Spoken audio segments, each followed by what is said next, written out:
ವ್ಯವಕಲನ ಕಳೆಯುವುದಕ್ಕೆ ಸಂಬಂಧಿಸಿದ ಈ ವಿಡಿಯೋಗೆ ನಿಮಗೆ ಸುಸ್ವಾಗತ. ಕೊಟ್ಟಿರುವ ಪ್ರಶ್ನೆ 35 - 27. ಇದರ ಅರ್ಥ ನಾವು 35ರಲ್ಲಿ 27ನ್ನು ಕಳೆಯಬೇಕು. ಬನ್ನಿ, ನಾವು ಮೊದಲು 35 ಮತ್ತು 27ನ್ನು 10 ಮತ್ತು ಬಿಡಿ ಕಂಬಸಾಲಿನಲ್ಲಿ ಇಡೋಣ. 35ರಲ್ಲಿ 3 10 ಮತ್ತು 5 ಬಿಡಿಗಳಿವೆ. ಮತ್ತೆ 27ರಲ್ಲಿ 2 10 ಮತ್ತು 7 ಬಿಡಿಗಳಿವೆ. ನಾವು ಕೋಲುಗಳ ಒಂದು ಕಟ್ಟನ್ನು 1 10ಕ್ಕೆ ಸಮ ಮತ್ತು ಒಂದು ಕೋಲನ್ನು 1 ಬಿಡಿಗೆ ಸಮ ಎಂದು ಅಂದುಕೊಳ್ಳೋಣ. ಇದರ ಪ್ರಕಾರ 35ರಲ್ಲಿ 3 10ಗಳಿವೆ, ಅದು 3 ಕಟ್ಟಿಗೆ ಸಮ, ಮತ್ತು 5 ಬಿಡಿಗಳಿವೆ, ಅದು 5 ಕೋಲುಗಳು. ಮೊದಲು ನಾವು ಬಿಡಿಗಳನ್ನು ಕಳೆಯುತ್ತಾ ಹೋಗೋಣ. ಇದರ ಅರ್ಥ ನಾವು 5 ಬಿಡಿಗಳಲ್ಲಿ 7 ಬಿಡಿಗಳನ್ನು ಕಳೆಯಬೇಕು. ನಾವು ಹಾಗೇ ಕಳೆಯಬಹುದೇ? ಇಲ್ಲ, ನಾವು ಹಾಗೆ ಮಾಡಲು ಆಗುವುದಿಲ್ಲ.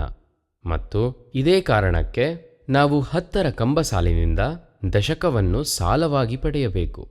ಸರಿ, ನಾವು 10ರ ಕಂಬಸಾಲಿನಿಂದ 1 10ನ್ನು ಸಾಲವಾಗಿ ಪಡೆದು ಅದನ್ನು 10 ಬಿಡಿಗಳ ರೂಪದಲ್ಲಿ ಬಿಡಿ ಕಂಬಸಾಲಿನಲ್ಲಿ ತೋರಿಸೋಣ. ಏಕೆಂದರೆ 1 10 10 ಬಿಡಿಗಳಿಗೆ ಸಮ. ಮತ್ತೆ ಈ ರೀತಿ ಮಾಡುವುದರಿಂದ 10ರ ಕಂಬಸಾಲಿನಲ್ಲಿ 1 ಕಟ್ಟು ಕಡಿಮೆಯಾಗುತ್ತದೆ ಮತ್ತು ಬಿಡಿ ಕಂಬಸಾಲಿನಲ್ಲಿ 10 ಹೆಚ್ಚುವರಿ ಕೋಲುಗಳು ಸೇರಿಕೊಳ್ಳುತ್ತವೆ. ಈಗ ನಮ್ಮ ಹತ್ತಿರ ಎಷ್ಟು ಬಿಡಿಗಳಿವೆ? ನಮ್ಮ ಹತ್ತಿರ 5 ಬಿಡಿಗಳು ಮೊದಲೇ ಇತ್ತು, ಅದಕ್ಕೆ 10 ಬಿಡಿಗಳು ಮತ್ತೆ ಸೇರಿಸಿದೆವು. ಆದ್ದರಿಂದ ಈಗ ನಮ್ಮ ಹತ್ತಿರ ಬಿಡಿಕಂಬ ಸಾಲಿನಲ್ಲಿ 15 ಬಿಡಿಗಳಿವೆ. ಇದರಲ್ಲಿ ನಾವು 7 ಬಿಡಿಗಳನ್ನು ಕಳೆಯಬೇಕು. ನಾವು 15 ಬಿಡಿಗಳಿಂದ 7 ಬಿಡಿಗಳನ್ನು ಕಳೆಯಬಹುದೇ? ಹೌದು, ನಾವು ಹಾಗೆ ಮಾಡಬಹುದು. ಈಗ ಎಷ್ಟು ಬಿಡಿಗಳು ಉಳಿದಿವೆ? ನಮ್ಮ ಹತ್ತಿರ 8 ಬಿಡಿಗಳು ಉಳಿದಿವೆ. ಈಗ ನಾವು 10ಗಳನ್ನು ಕಳೆಯೋಣ.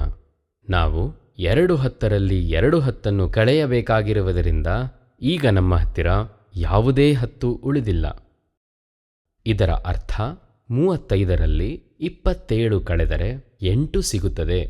ಅಂದರೆ 35 - 27 = 8. ನಾವು ಈಗ ಇದನ್ನು ಅರ್ಥ ಮಾಡಿಕೊಂಡಿದ್ದೇವೆ ಅಲ್ಲವೇ? ಈಗ ನಿಜವಾದ ಪ್ರಶ್ನೆಯನ್ನು ಹೇಗೆ ಪರಿಹರಿಸಬೇಕು ನೋಡೋಣ. ಮೊದಲೇ ನೋಡಿದ ಹಾಗೆ ನಾವು 5 ಬಿಡಿಗಳಿಂದ 7 ಬಿಡಿಯನ್ನು ಕಳೆಯಲು ಆಗುತ್ತಿರಲಿಲ್ಲ. ಅದಕ್ಕೆ ನಾವು 1 10ನ್ನು ದಶಕವಾಗಿ ಸಾಲ ಪಡೆಯಬೇಕಾಯಿತು. ನಮ್ಮ ಹತ್ತಿರವಿರುವ 3 10ಗಳಲ್ಲಿ ನಾವು 1 10ನ್ನು ತೆಗೆದುಕೊಳ್ಳುತ್ತೇವೆ ಮತ್ತು 10 ಬಿಡಿಗಳಾಗಿ ಬದಲಾಯಿಸುತ್ತೇವೆ. ಇದರಿಂದ 10ರ ಕಂಬಸಾಲಿನಲ್ಲಿ 2 ಉಳಿಯುತ್ತದೆ. ಅಂದರೆ ನಮ್ಮ ಬಳಿ 2 10ಗಳು ಉಳಿದಿವೆ. ಮತ್ತೆ ನಮ್ಮ ಹತ್ತಿರ ಎಷ್ಟು ಬಿಡಿಗಳಿವೆ? ನಮ್ಮ ಹತ್ತಿರ 15 ಬಿಡಿಗಳಿವೆ. ಅದರಲ್ಲಿ ನಾವು 7 ಬಿಡಿಗಳನ್ನು ಕಳೆಯಬೇಕು. ಹಾಗೆ ಮಾಡುವುದರಿಂದ ನಮ್ಮ ಹತ್ತಿರ 8 ಬಿಡಿಗಳು ಉಳಿಯುತ್ತವೆ. ಈಗ ನಾವು 2 10ಗಳಲ್ಲಿ 2 10ನ್ನು ಕಳೆದರೆ ನಮ್ಮ ಹತ್ತಿರ ಶೂನ್ಯ 10 ಉಳಿಯುತ್ತದೆ. ಆದ್ದರಿಂದ 35 - 27 ಇದನ್ನು ಕಳೆದರೆ 8 ಉಳಿಯುತ್ತದೆ. ಬನ್ನಿ, ನಾವು ಕಳೆಯುವುದಕ್ಕೆ ಸಂಬಂಧಿಸಿದ ಇನ್ನೊಂದು ಪ್ರಶ್ನೆಯನ್ನು ನೋಡೋಣ. 403 - 36 ಎಷ್ಟು? ನಾವು ಮೊದಲು 403 ಮತ್ತು 36ನ್ನು ಸೂಕ್ತವಾದ 100ರ 10ರ ಮತ್ತು ಬಿಡಿಗಳ ಕಂಬಸಾಲಿನಲ್ಲಿ ಬರೆಯೋಣ. 403ರಲ್ಲಿ 400 ಶೂನ್ಯ 10 ಮತ್ತು 3 ಬಿಡಿಗಳಿವೆ, ಮತ್ತು 36ರಲ್ಲಿ 3 10 ಮತ್ತು 6 ಬಿಡಿಗಳಿವೆ. ನಾವು ಈಗ ಕೋಲುಗಳು, ಕಟ್ಟುಗಳು ಮತ್ತು ಪೆಟ್ಟಿಗೆಗಳಲ್ಲಿ 403ನ್ನು ಪ್ರತಿನಿಧಿಸುತ್ತೇವೆ. ಆದ್ದರಿಂದ 403ರಲ್ಲಿ 400 ಎಂದರೆ 4 ಪೆಟ್ಟಿಗೆಗಳು, ಶೂನ್ಯ 10 ಎಂದರೆ ಶೂನ್ಯ ಕಟ್ಟುಗಳು ಮತ್ತು 3 ಬಿಡಿಗಳು ಎಂದರೆ 3 ಕೋಲುಗಳು.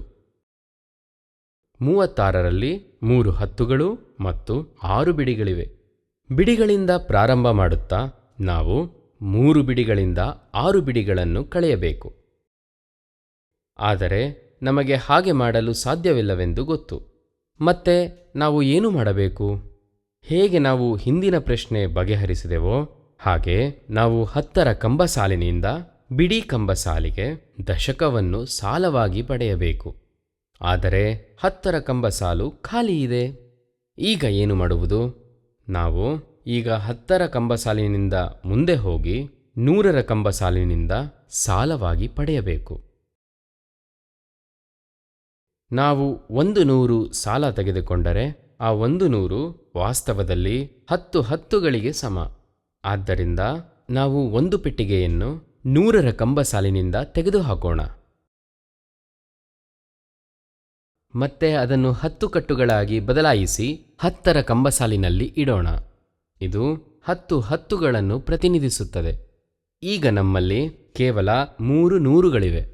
ಆದರೆ ನಮ್ಮ ಹತ್ತಿರ 10 ಹತ್ತುಗಳಿವೆ. ನಮ್ಮ ಹತ್ತಿರ 10 ಹತ್ತುಗಳು ಇರುವುದರಿಂದ ನಾವು 1 ಹತ್ತನ್ನು ಸಾಲವಾಗಿ ಪಡೆಯುತ್ತೇವೆ. ಇದರಿಂದ ನಾವು ಬಿಡಿಗಳನ್ನು ಕಳೆಯಬಹುದು. ಇದಕ್ಕಾಗಿ ನಾವು 1 ಕಟ್ಟನ್ನು ತೆಗೆದುಕೊಳ್ಳುತ್ತೇವೆ. ಅದು 1 ಹತ್ತು ಆಗಿರುತ್ತದೆ. ಮತ್ತೆ ಅದನ್ನು 10 ಕೋಲುಗಳಾಗಿ ಪರಿವರ್ತಿಸುತ್ತೇವೆ. ನಂತರ ಇದನ್ನು ಬಿಡಿ ಕಂಬಸಾಲಿನಲ್ಲಿ ಇಡುತ್ತೇವೆ. ಏಕೆಂದರೆ 1 ಹತ್ತು 10 ಬಿಡಿಗಳಿಗೆ ಸಮಾನವಾಗಿರುತ್ತದೆ. ಈಗ ನಮ್ಮಲ್ಲಿ ಎಷ್ಟು ಬಿಡಿಗಳಿವೆ? ನಮ್ಮ ಹತ್ತಿರ 3 ಬಿಡಿಗಳಿದ್ದವು. ಅದಕ್ಕೆ ನಾವು ಇನ್ನೂ 10 ಬಿಡಿಗಳನ್ನು ಸೇರಿಸಿಕೊಳ್ಳುತ್ತೇವೆ. ಆದ್ದರಿಂದ ನಮ್ಮಲ್ಲಿ 13 ಬಿಡಿಗಳಿವೆ. ಅದರಲ್ಲಿ ನಾವು 6 ಬಿಡಿಗಳನ್ನು ಕಳೆಯಬೇಕಾಗಿದೆ. ಈಗ ನಮ್ಮೊಂದಿಗೆ ಎಷ್ಟು ಬಿಡಿಗಳು ಉಳಿದಿವೆ? ಹೌದು, 7 ಬಿಡಿಗಳು. ಈಗ ನಾವು ಹತ್ತುಗಳನ್ನು ಕಳೆಯೋಣ. ನಾವು ಮೊದಲೇ ನೋಡಿದ ಹಾಗೆ ನಮ್ಮ ಹತ್ತಿರ 10ರ ಕಂಬಸಾಲಿನಲ್ಲಿ 9 ಹತ್ತು ಉಳಿದಿದೆ. ನಾವು 9ರಿಂದ 3 ಹತ್ತನ್ನು ಕಳೆಯಬಹುದೇ? ಹೌದು, ನಾವು ಅದನ್ನು ಮಾಡಬಹುದು. ಈಗ ನಮ್ಮ ಹತ್ತಿರ 6 ಹತ್ತುಗಳು ಉಳಿಯುತ್ತವೆ.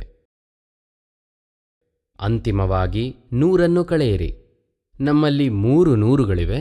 ಅದರಿಂದ ನಾವು ಏನನ್ನೂ ಕಳೆಯಬೇಕಾಗಿಲ್ಲ. ಹಾಗಾದರೆ ನಮ್ಮಲ್ಲಿ ಎಷ್ಟು ನೂರುಗಳು ಉಳಿದಿವೆ? ನಮ್ಮ ಹತ್ತಿರ 3 ನೂರು ಉಳಿದಿವೆ. ಮತ್ತೆ ಅಂತಿಮ ಉತ್ತರವೇನು? ನಮ್ಮಲ್ಲಿ 3 ನೂರು, 6 ಹತ್ತು ಮತ್ತು 7 ಬಿಡಿಗಳಿವೆ. ಇದರಿಂದ ನಾವು ತಿಳಿದುಕೊಳ್ಳುವುದು ಏನೆಂದರೆ 403ರಲ್ಲಿ 36ನ್ನು ಕಳೆದಾಗ 367 ಸಿಗುತ್ತದೆ. ನೀವು ಅರ್ಥ ಮಾಡಿಕೊಂಡಿದ್ದೀರಿ ಎಂದು ಭಾವಿಸುತ್ತೇವೆ.